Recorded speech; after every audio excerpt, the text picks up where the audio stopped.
If we can get through this morning, this will probably be our second to last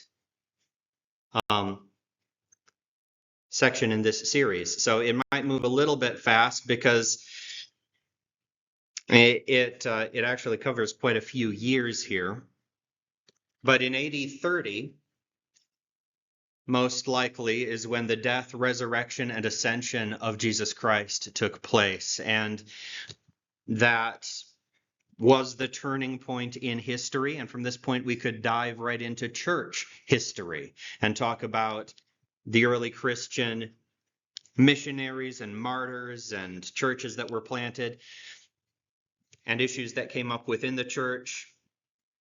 But for now, let's finish the story that we started. I would love to get into church history eventually.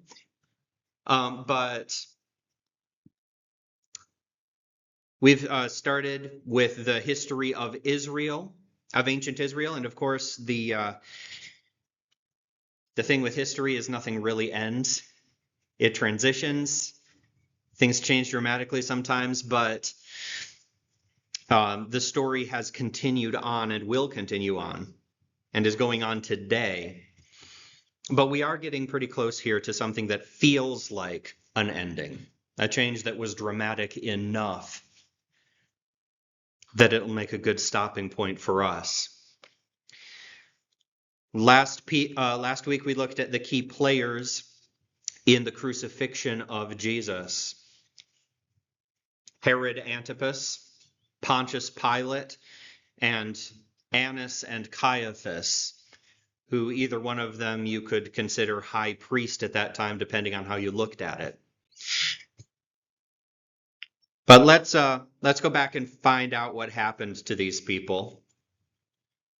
So Herod Antipas, you may remember I said before he married Herodias, his niece and his brother's wife, he was married to a Nabatean princess.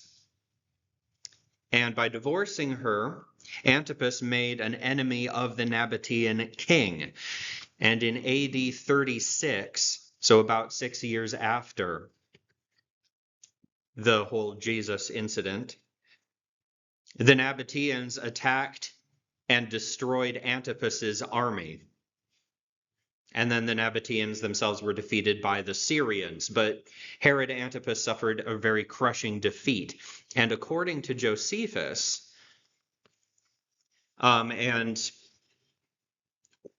I'm pretty confident this was not a Christian addition to the text, because it describes the ministry of John the Baptist in a way that's slightly different from how a Christian would describe it as it goes on. But Josephus says, some of the Jews thought the destruction of Herod's army came from God, and that very justly, as a punishment of what he did against John, who was called the Baptist, for Herod slew him.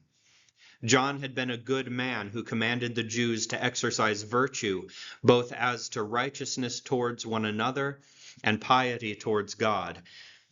And Josephus is a bit of a fan of John the Baptist, not necessarily a member of his movement, but he says more about John the Baptist than he does about Jesus. Jesus is a bit more controversial.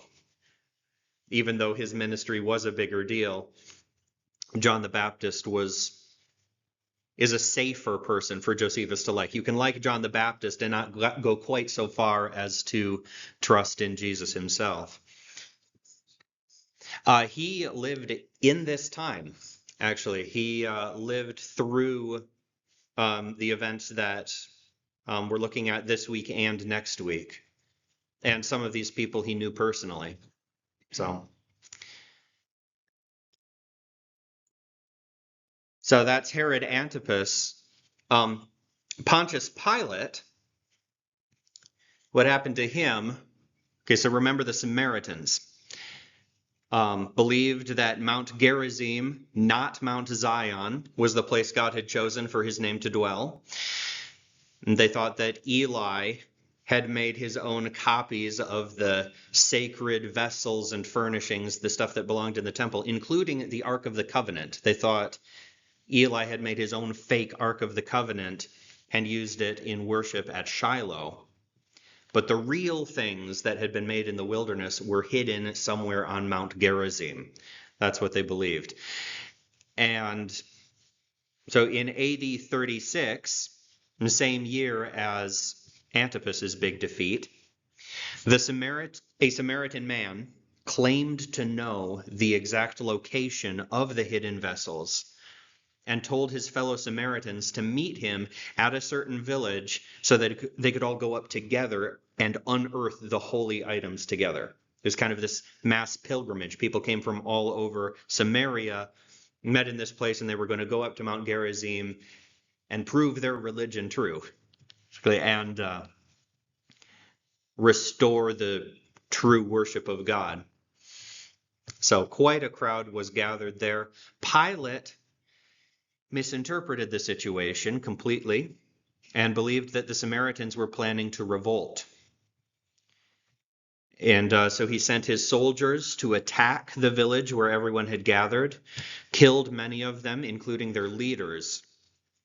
And it wasn't the first time Pilate had done something brutal and over the top in this way, but the Samaritans complained about this to the governor of Syria, accused Pilate before the governor of Syria.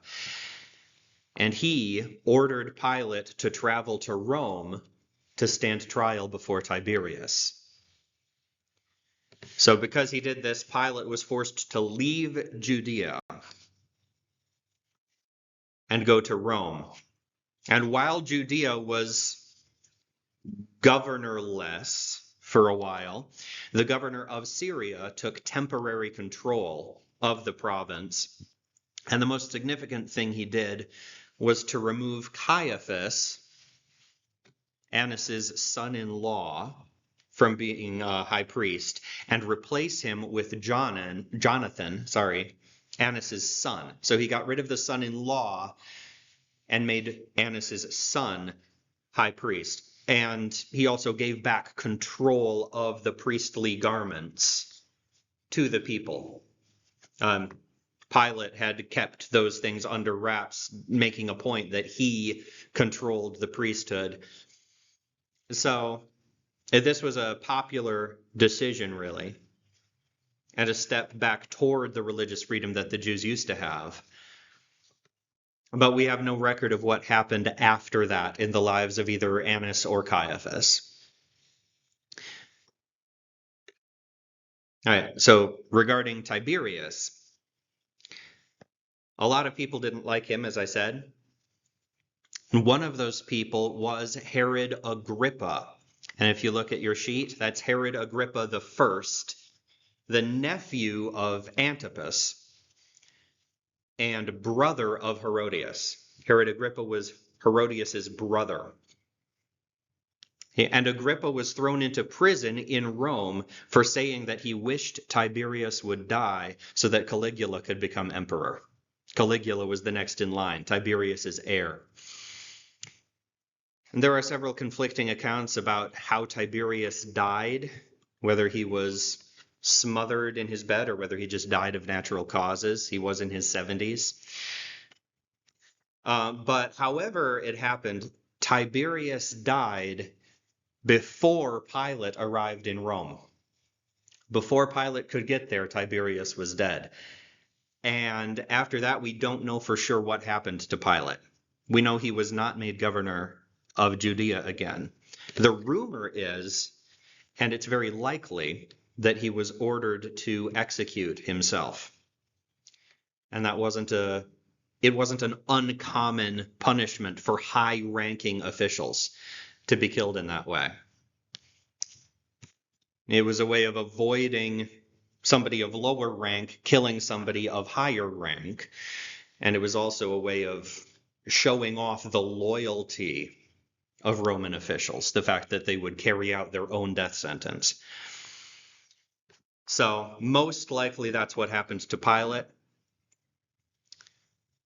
But after the death of Tiberius, Caligula, his nephew, released Agrippa and made him an honored member of his court. And he also gave Agrippa the tetrarchy of Philip II, who had recently died, Philip the Tetrarch.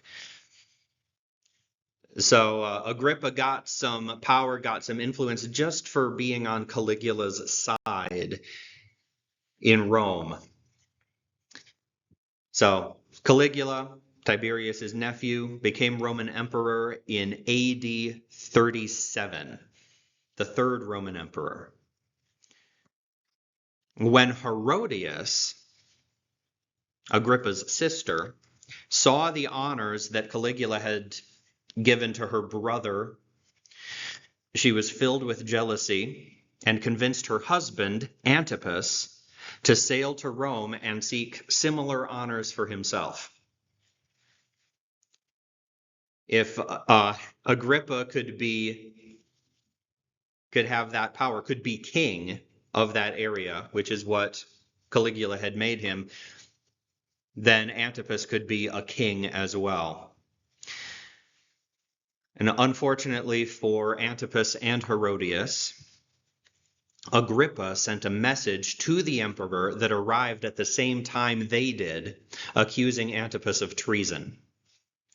So Agrippa accused Antipas of treason, and that letter arrived as Antipas and Herodias were in the presence of Caligula, and as a result, Antipas was banished to Gaul, which is modern France. And Herodias could have kept her wealth and property, but chose instead to go with her husband, with Antipas, into exile. Very romantic. So, but Caligula is also important for something that he did in Jewish history. Caligula, and this is from the Jewish War, Caligula grossly abused his position as emperor, behaving as if he were a god and demanding that his subjects treat him as one. And we know this from other people besides Josephus. He was an incredibly conceited and extravagant man. And accordingly, because of this, he sent Petronius, who was the new governor of Syria, with an army to Jerusalem to place statues of himself in the temple. And he commanded Petronius that if the Jews would not accept them, he should slay those who fought and carry all the rest of the nation into captivity. So obviously this is not something the Jews are going to accept. We know this already. This is not something that Petronius can refuse to do without risking his own life. But neither side wanted a war. Petronius didn't want to do this. The Jews didn't want this to happen. But at last, Petronius got them together after they had met and debated this for a long time, tried to figure out what to do together. Petronius got the Jews together and told them that it would be best for him to bear the risk himself. For if, by God's help, he said, I prevail with Caesar, we shall all escape danger. But if Caesar continues his rage, then I am ready to give my own life for such a great number as you are. So the governor of Syria, Petronius, said, if I have to die, it's better that I die than for you all to get slaughtered and deported. Let's do that. I'll say no to the emperor. Then he dismissed the multitude, who prayed greatly for his success. He returned to Antioch and sent a letter to Caesar and informed him that unless he wanted to lose both the country and the men in it, he must permit them to keep their law. Now, ironically, Caligula had already promised Agrippa that he would change his mind and order Petronius to withdraw. Agrippa had already convinced Caligula this was a bad idea. But when he got Petronius's letter, he changed his mind. And this was the emperor's reply. Since you seem to consider the presents made to you by the Jews to be of greater value than my commands, and are grown insolent enough to be subservient to their pleasure, I charge you to become your own judge and consider what you ought to do now that you are under my displeasure. For I will make you an example to the present and to all future ages, that they may not dare to contradict the commands of their emperor. And this was basically a command for Petronius to kill himself. So if Petronius had received this letter when Caligula intended him to, he would have had to carry out this command. But very soon after this, a letter was sent announcing that Caligula had been assassinated. This was right before his death, he sent this letter. So Caligula was assassinated, and providentially, the second letter announcing Caligula's death arrived before the first letter that Caligula had sent. And so Petronius lived. The Jews had peace. But if Caligula had lived, it could have been a very different story. What happened in AD 70 could have happened much sooner.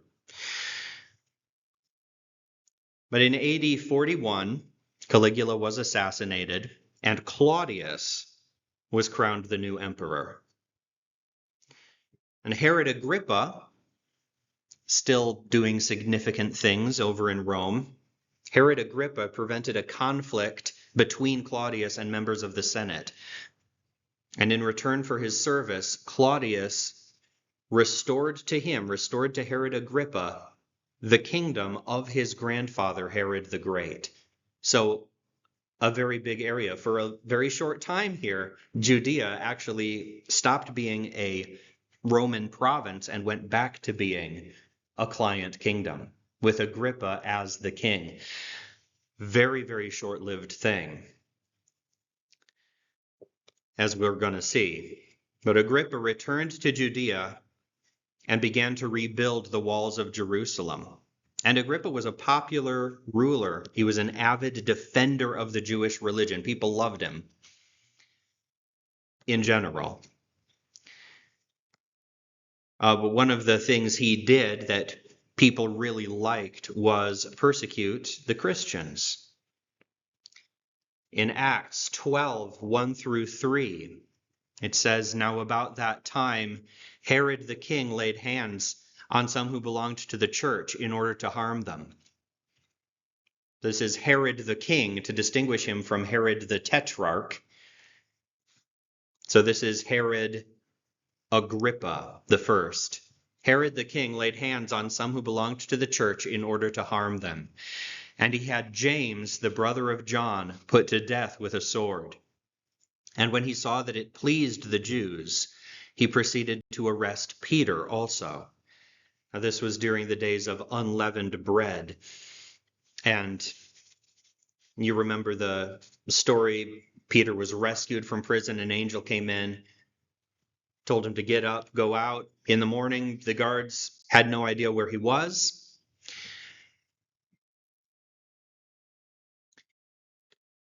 And then after Herod had let's go.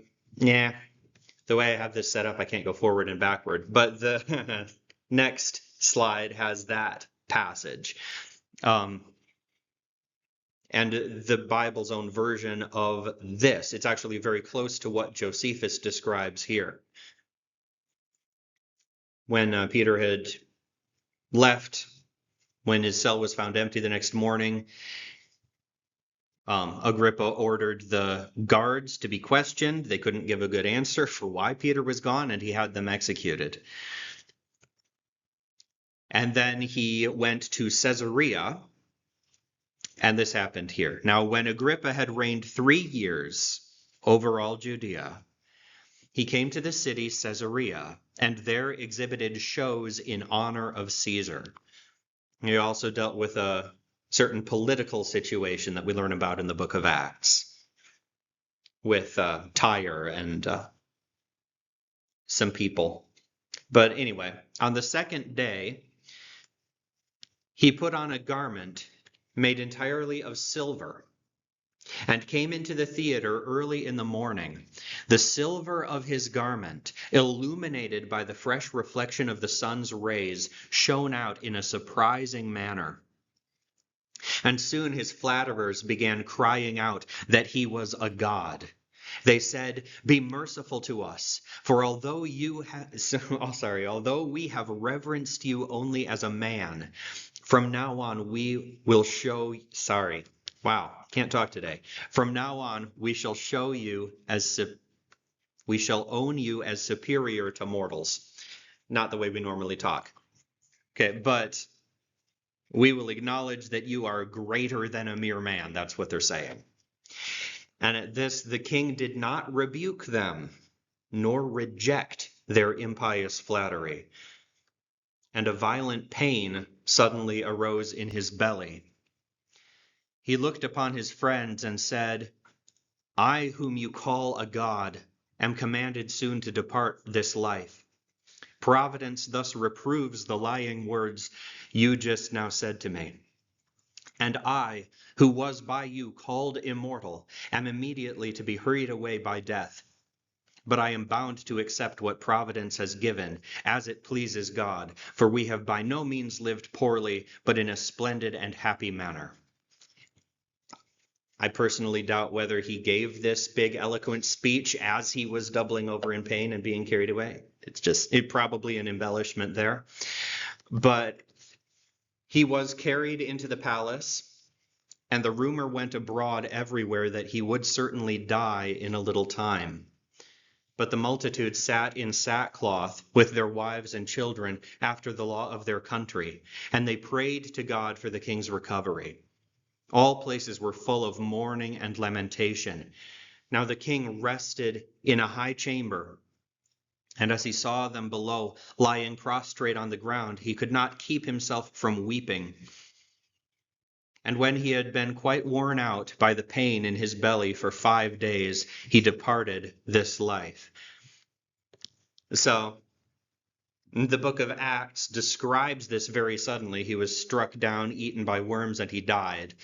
And it didn't happen immediately. It was over the course of several days that happened. But it's basically the same thing Josephus describes here, some kind of parasitic infection, most likely. But yeah, the end of that same chapter in Acts, Acts 12, 19 through 24, describes the same event. The assembly cried out, "The voice of a god and not of a man." And immediately an angel of the Lord struck him because he did not give God the glory. And he was eaten by worms and breathed his last. But the word of the Lord continued to grow and be multiplied. And Agrippa's 17-year-old son, Agrippa II,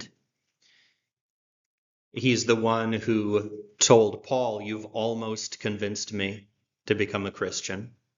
That Agrippa. But he was studying in Rome when his father died. And Claudius intended to make him the new king, but his advisors convinced him that the boy was still too young and inexperienced. So, once again, after just a few years being a kingdom again, Judea was reduced to a Roman province.